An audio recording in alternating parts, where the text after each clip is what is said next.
Sir நான் கதை சொல்கிறேன் சார், கதையை கேளுங்க, பிடிச்சிருக்கான்னு பாருங்கள், பிடிச்சிருந்தா நீங்கள் ஓகே சொல்லுங்கள், பட்ஜெட் இது பண்ணுவோம் சார். இதுதான் ஃபஸ்ட்டு கண்டிஷன்.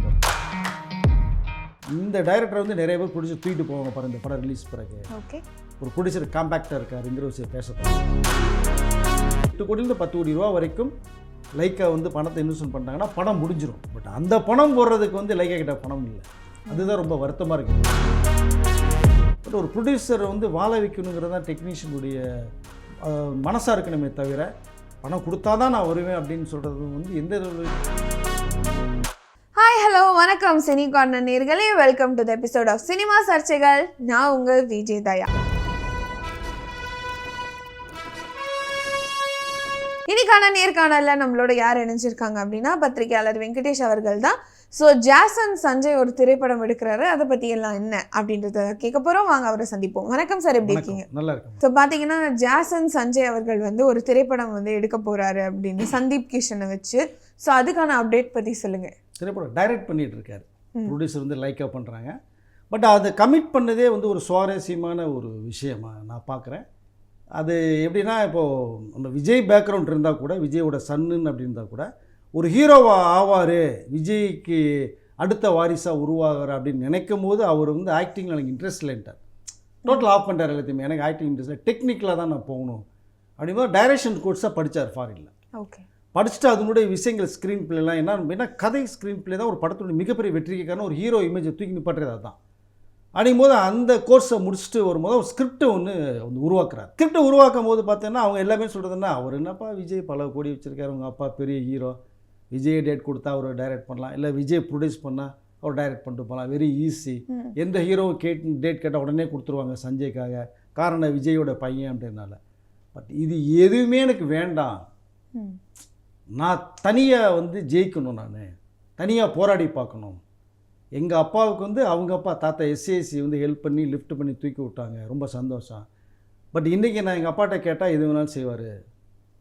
பட் அவரே நடினா நடிப்பார், பணம் கொடுங்கன்னா கொடுப்பாரு, எனக்கு அது வேண்டாம், நான் தனியாக வந்து ஜெயிக்கணும்னு பார்க்குறேன் அப்படின்னு சொல்லிவிட்டு சஞ்சய் வந்து ஒரு ஸ்கிரிப்டை ரெடி பண்ணுறாரு.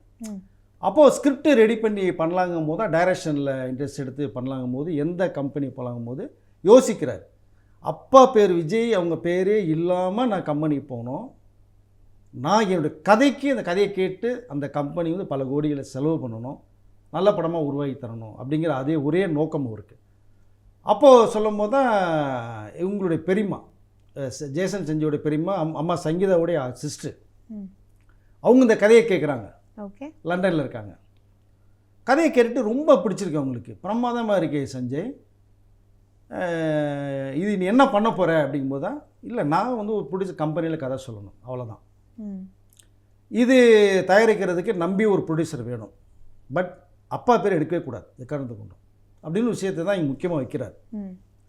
அப்போது அவங்க பெரியம்மா என்ன சொல்கிறாங்க, ஓகே அப்படிங்கும்போது தான் சுபாஷ்கரன்னு லண்டனில் அவங்க ஒரு ஆஃபீஸ் இருக்குது அவங்களுக்கு. ஓகே, சுபாஷ்கரன் அவங்கெல்லாம் வந்து ஃப்ரெண்ட்ஸு, ஒரு ஃபேமிலி ஃப்ரெண்டு மாதிரி. அப்போது அவங்க பெரியம்மா தான் சுபாஷ்கரன் சார்கிட்ட வந்து சஞ்சய் கிட்ட ஒரு நல்ல கதை வச்சுருக்கா அப்படி, பட் நீங்கள் அதை கதை கேளுங்க, பிடிச்சிருந்தா எடுங்க, இல்லைன்னா பரவாயில்ல அப்படின்ட்டான். அங்கேருந்து ஒரு தகவல் ஜேசன் சஞ்சய் கிட்ட நான் கதை அவர் நினச்சா அப்பா பண்ணலாம்னு இதே கொஸ்டின் தான் வருது பதில். அதை பற்றியே பேச வேணாட்டா அப்படி ஜேசன் சஞ்சய், நான் தன்னுடைய சுயக்காலில் நிற்கணும்னு சொல்கிறாரு, நீ கதை கேளுங்க, ஓகே வர சொல்லுங்கட்டான். ஜேசன் சஞ்சய் வர்றார், வந்து லைக்காவிட்ட சுபாஷ்கரனுக்குள்ளே பார்த்து கதை சொல்கிறார். எடுத்தோன்னே இதுதான் சார், நான் கதை சொல்கிறேன் சார், கதையை கேளுங்க, பிடிச்சிருக்கான்னு பாருங்கள், பிடிச்சிருந்தா நீங்கள் ஓகே சொல்லுங்கள், பட்ஜெட் இது பண்ணுவோம் சார். இதுதான் ஃபஸ்ட்டு கண்டிஷன் போகிறார். சொல்லுங்கள் சஞ்சய், கதை சொல்கிறார். கேட்ட உடனே சுபாஷ்கரன் வந்து எதுவுமே சொல்ல, படம் பண்ணுவோம், பிரமாதமான ஒரு கதை, இதை வச்சுட்டு நல்ல வேளை எனக்கு இந்த வாய்ப்பு கிடைச்சது உங்களை டைரக்ஷனை நான் இன்ட்ரோ பண்ணுறதுக்கு அப்படின்னு அவர் அப்படி பேசுகிறார். அப்போ தான் அந்த கதையை பேசக்கூட பட்ஜெட் கேட்குறாங்க, பட்ஜெட் ஒன்று கொடுக்குறாரு, எவ்வளோ டேஸ் ஷூட்டிங்கு, இவ்வளோ டேஸாக ஷூட்டிங்னு ஒரு கால்குலேட் பண்ணி சொல்கிறாங்க. இப்போ யாரோ வந்து ஹீரோவை பண்ணும்போது சந்தீப் கிஷனை போடுவோம். கிட்டத்தட்ட பார்த்தீங்கன்னா சந்தீப் கிஷன்லாம் விஜய் ஒரு ஃபார்மேட்லேயே பண்ணுவார், ஆக்ஷன்லாம் அவர்கிட்ட வந்து அந்த ஸ்டைல்லே இருக்கும். ஓகே, சஞ்சயோட என்னென்னா அவர் அதாவது விஜய் ஹீரோ இல்லை, அந்த இடத்துல யார் பண்ணாலும் இந்த விஜய் மாதிரி ஒரு மாஸ் இருக்கும் அப்படிங்கிற ஒரு கண்ணோட்டம். சந்தீப் கிஷன் கேட்டோன்னே உடனே பண்ணுறேங்கிறாரு, உடனே ப்ராசஸ் ஆகுது, படம் ஆரம்பிக்கிறாங்க, ஷூட்டிங் போகுது. இதில் என்ன ஒரு ஸ்பெஷல்னா, ஷூட்டிங் ஸ்பாட்டில் எல்லா டெக்னீஷியன் ஆக்டர்ஸுமே சஞ்சய் மேலே மிகுந்த ஒரு மரியாதை. காரணம் கேட்டிங்கன்னா, விஜய் அப்பாங்கிறதுனால கொடுக்கல அவங்க. இப்படி ஒரு டெக்னீஷியன் டைரக்டர் வந்து இது வரைக்கும் நாங்கள் இப்போ சமீப காலமாக பார்க்கல. அவ்வளோ அமைதியாக, அடக்கமாக, ஒடுக்கமாக, என்ன தேவையோ கரெக்டாக பிளான் பண்ணி அந்த ஷாட் எடுக்கிறாரு. வேஸ்ட்டே பண்ணுறதில்ல டைமிங்கை, சத்தம் போட்டு பேசுறதில்ல, திட்டுறதில்ல, அமைதியாக இருக்கார், உட்கார்றாரு, கரெக்டாக பிரேக் விடுறாரு, ஓகே ஃபினிஷ்னா ஷாட் ஓகே சொல்லிடுறாங்க, முடியுது அப்படின்னு சொல்லி எல்லா பேருமே சர்டிஃபிகேட்ஸ் வந்து ஜெய்சன் பண்ணும். இப்படி ஒரு டைரக்டர் கண்டிப்பாக நம்ம தமிழ் இண்டஸ்ட்ரிக்கு தேவை அப்படின்னு. இது சுபாஷ் கரன்கிட்டையும் போயிருக்கு. சார் நல்ல ஒரு சாய்ஸ் பண்ணுறீங்க, நல்ல ஒரு டைரக்டர் அறிமுகப்படுத்துறீங்க, இந்த டைரக்டர் வந்து நிறைய பேர் ப்ரொடியூசர் தூக்கிட்டு போவாங்க பாருங்க இந்த படம் ரிலீஸ் பிறகு. ஒரு ப்ரொடியூசர் காம்பேக்டாக இருக்காருங்கிற விஷயம் பேசப்பட்டது. இவர் சொன்ன டேட்டில் அந்த ஒரு நாட்களில் இவ்வளோ பட்ஜெட்டில் படத்தை வந்து கிட்டத்தட்ட 95% கம்ப்ளீட் பண்ணிட்டார். இது பெரிய வந்து சுபாஷ்கரன் மிரண்டு போகிறார். என்கிட்ட சொன்னவர்கள் எல்லாமே ஒரு பட்ஜெட்டு, சொன்ன டேட்டு ஒன்று, பட்ஜெட்டு அதை விட 1.5 மடங்கு அதிகமாக பண்ணாங்க, நாட்களை தள்ளினாங்க, இவ்வளோ ஷார்ட்டில் நீ முடிச்சிருக்க சஞ்சய்னு சொல்லி ரொம்ப ஹாப்பியாக கட்டி பிடிச்சி ரொம்ப தேங்க்ஸ் சொல்லியிருக்கார். ஓகே. என்ன ஒன்றே ஒன்று, இன்னும் ஒரு சாங் ஒன்று ஷூட் பண்ண வேண்டியது இருக்குது. ஒரு 2-3 நாள் பேட்ச் ஒர்க் கொஞ்சம் இருக்குது. அதை இதுக்கு மட்டுமே இப்போ ஒரு சின்ன ஒரு பிரேக்கில் படம் நிற்குது. இப்போ அதுதான் இப்போ ரொம்ப வருத்தப்படக்கூடிய ஒரு செயலாக இருக்குது. இது கூட யார்கிட்ட கேட்டால் உடனே சஞ்சய் கேட்டாங்கன்னா கொடுத்துருவாங்க, பெரிய விஷயம் இல்லை. அப்பாட்ட கேட்கணும், அம்மாட்ட கேட்ட கூட கொடுத்துருவாங்க. இது மாதிரி நான் சுபாஷ் கரன்களுக்கு தரப்போகிறேன், வந்தோன்னா கொடுப்பாரு, கொடுமோன்னா கொடுத்துருவாங்க. பட் வேண்டாம், நம்மளோட சொந்த முயற்சியில் தான் வரணும்னு சொல்லி பிடிவாதமாக இருக்கார். ஓகே. அந்த பிடிவாதத்துக்கு வெற்றி கண்டிப்பாக கிடைக்கும். இவருக்கு ரொம்ப ஹெல்ப்ஃபுல்லாக வந்து நம்ம விக்ராந்த் இருக்கார் இல்லையா, அவருடைய அண்ணா ஒரு டைரக்டர், ஓகே, தாக்கன்னு நினைக்கிறேன், விக்ராந்த் வச்சு ஒரு படம் பண்ணியிருக்காரு. அந்த படத்தினுடைய டைரக்டர் தான் ஜேசன் சஞ்சய் கூட எக்ஸிக்யூட்டிவாக கூட இருந்து ஃபுல் சப்போர்ட் பண்ணிகிட்டு இருக்கார். அது ஒரு விஷயம். படம் பிரமாதமாக வந்திருக்கு. 8 கோடியிலிருந்து 10 கோடி ரூபா வரைக்கும் லைக்கா வந்து பணத்தை இன்வெஸ்ட்மெண்ட் பண்ணிட்டாங்கன்னா படம் முடிஞ்சிடும். பட் அந்த பணம் போடுறதுக்கு வந்து லைக்கா கிட்ட பணம் இல்லை. அதுதான் ரொம்ப வருத்தமாக இருக்குது. நினச்சா பல கோடிகளை தண்ணி மாதிரி இறைச்சி பல படங்கள் பண்ணவங்களுக்கு இந்த ஒரு ஸ்டேஜுங்கும் போது ரொம்ப வருத்தமாக இருக்குது. பட் தாண்டி வந்துடுவாங்க, பெரிய விஷயம் இல்லை.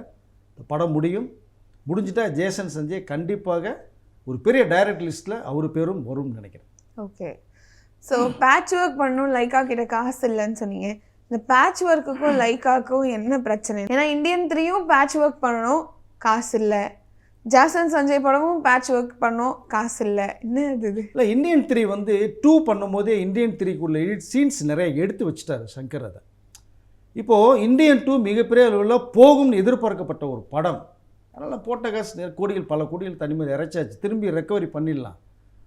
அப்புறம் இந்தியன் 3க்கு போட்டு நம்ம கம்ப்ளீட் பண்ணலாம்னு நினைக்கும் போது இந்தியன் 2 எதிர்பாராத விதமாக மிகப்பெரிய ஒரு தோல்வியை சந்திக்குது. பணம் ரிட்டனே வரலை, ஏகப்பட்ட கோடிகள் லாஸ். இப்போ இந்தியன் 3 எடுக்கிறதுக்கு அதுக்கு கிட்டத்தட்ட ஒரு 40-50 கோடி ரூபா வரைக்கும் இப்போ தேவைப்படுது.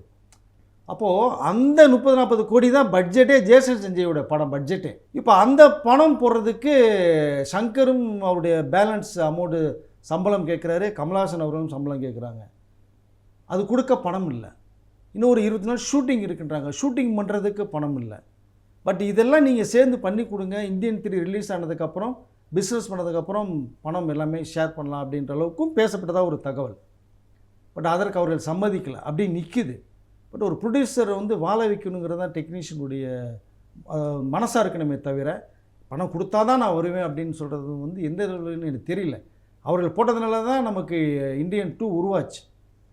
இந்தியன் 3 லாக்கர்னா ரிலீஃப் பண்ணி கொடுத்தா நல்லாயிருக்கும். பட் அதில் ஒரு சிக்கல் போய்கிட்டே இருக்குது. அதனால் அது நிற்குது. அது ஒரு 40-50 ரூபா தேவைப்படுறதுனால. பட் இது என்னென்னா, இது லோ பட்ஜெட் படம், ஒரு 40-50 கோடி தான் பட்ஜெட்டுக்கும் போது அதை பணத்தை போட்டு ரொட்டேட் பண்ணிட்டார். மேற்கொண்டு இன்னொரு 10 கோடி ரூபா மட்டும் தேவைப்படுற அந்த ஒரு சூழ்நிலை இருக்கிறதுனால மேற்கொண்டு யார்ட்டையும் கடனை வாங்கி போட முடியாத ஒரு சூழ்நிலை வேறு. எவர்கிட்ட இப்போ எல்லா ப்ரொடியூசருமே வட்டிக்கு வாங்கி போட்டு தான் படம் பண்ணுறாங்க. அது எல்லா நடிகர்களுக்கும் தெரியும், எல்லா டைரக்ட் டெக்னீஷியனுக்குமே தெரியும். இதை தெரிஞ்சு தான் ஒரு ப்ரொடியூசரை வாழ வைக்கணும்னு நான் சொல்ல வரேன் திரும்ப. ஓகே. இப்போ இதில் 10 கோடி ரூபா இன்வெஸ்ட்மெண்ட் பண்ணாங்கன்னா படம் முடிஞ்சிடும். படம் முடிஞ்சு ரிலீஸ் ஆகும். கண்டிப்பாக 50 கோடிங்கிறது அளவுக்கு படம் மிகப்பெரிய அளவில் நல்லா வந்திருக்கிறதா எல்லா பேருமே சொல்லியிருக்காங்க. வெற்றிகரமாக நல்ல ஸ்கிரிப்ட் வேறு. அது கண்டிப்பாக போட்டதுக்கு மேலே லைக்காக எடுத்துருவாங்க.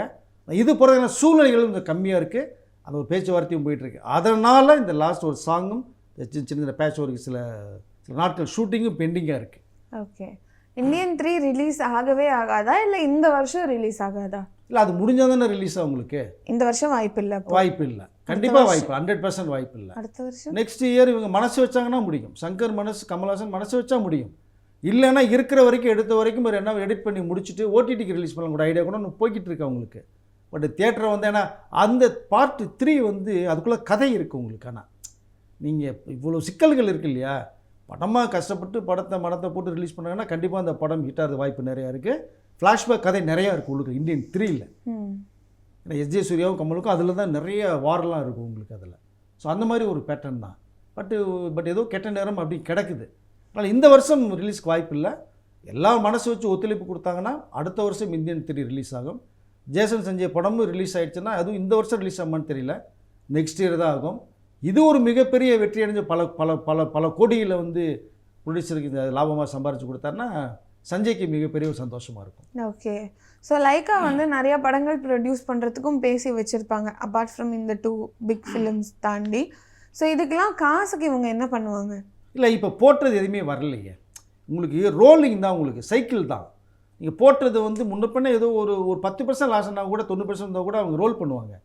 நீங்கள் 90% லாஸ்னால் எப்படி உங்களுக்கு பண்ண முடியும்? டோட்டல் இன்வெஸ்ட்மெண்ட்டே போய் லாக் ஆகிடுச்சு. அவங்களுக்கு வேறு பிஸ்னஸ்லாம் இருக்குது, எடுத்து போடலாம். பட் எவ்வளோ எடுத்து போட்டுட்டே இருப்பீங்க நீங்கள்? ஓகே, போட்டதை எடுக்கணும்ல. பெரிய லாபம் இல்லைன்னா கூட அட்லீஸ்ட் சும்மா ஒரு 10 கோடி ரூபா லாபம் கிடைச்சா போகல. 300 கோடியை போட்டு ஒரு 10 கோடி சம்பளம் லாபம்னா கூட சந்தோஷப்படுவாங்க, போட்டது வந்துச்சுன்னு. அதுக்கே இந்த முதலீடுக்கே இந்த நஷ்டம்னா என்ன பண்ணுவாங்க? பட் அடுத்த லைனப்பில் இருக்குது. பட் ஆனால் இதெல்லாம் கொஞ்சம் ரெக்கவரி பண்ணி வரணும். இந்தியன் 2ல் விட்ட பணம் இந்தியன் 3ல் முடங்கி கிடக்கு, அதில் பல கோடிகள் வரணும். ஜேசன் சஞ்சய் படம் வந்து மிகப்பெரிய ஒரு வெற்றி அடைஞ்சு பல கோடி லாபமாக இருந்ததுன்னா அடுத்த கட்டத்துக்கு லைக் போகும் தான் நினைக்கிறேன் நான். ஓகே. ஸோ ஜாசன் சஞ்சய் படத்தில் பல நெப்போ கிட்ஸ் வந்து வேலை பார்க்குறாங்க அப்படின்றது நமக்கு தெரியும். ஒன்று வந்து ரஹ்மானுடைய பிள்ளை அவர்கள், அப்புறம் இன்னும் 2 பேருமே இருக்காங்க நெப்போ கிட்ஸாக. ஸோ இந்த நெப்போ கிட்ஸாக சேர்த்துக்கிட்ட காரணம் என்ன? ஒன்றும் இல்லை, எல்லார்ட்டையுமே திறமை இருக்குது. இந்த திறமையை தான் வந்து எல்லாத்தையும் ஒன்று சேர்த்துருக்கு.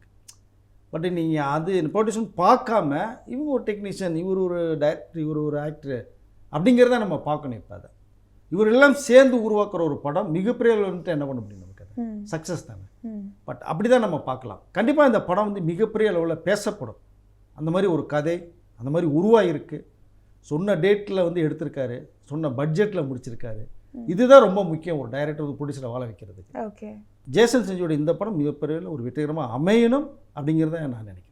Okay sir. ஸோ அடுத்த வருஷம் ஜாசன் சஞ்சய் படம் ஃபிலிமிங்லாம் முடிச்சு வெளில வரும்போது தெரியும் அவர் எந்த மாதிரி ஸ்கிரிப்ட்ஸ் கொடுக்குறாரு. ஏன்னா அடுத்த வருஷம் விஜயோட கடைசி படமும் வரப்போகுது, ஜாசன் சஞ்சயோட முதல் படமும் வரப்போகுது. ஸோ பொறுத்திருந்து பார்க்கலாம் எல்லாம் எப்படி இருக்குன்னு. நேரத்துக்கு நன்றி. நன்றி. மீண்டும் இன்னொரு சினிமா சர்ச்சைகள் எபிசோட்ல உங்களை வந்து சந்திக்கும் வரை this is Vijay Daya signing.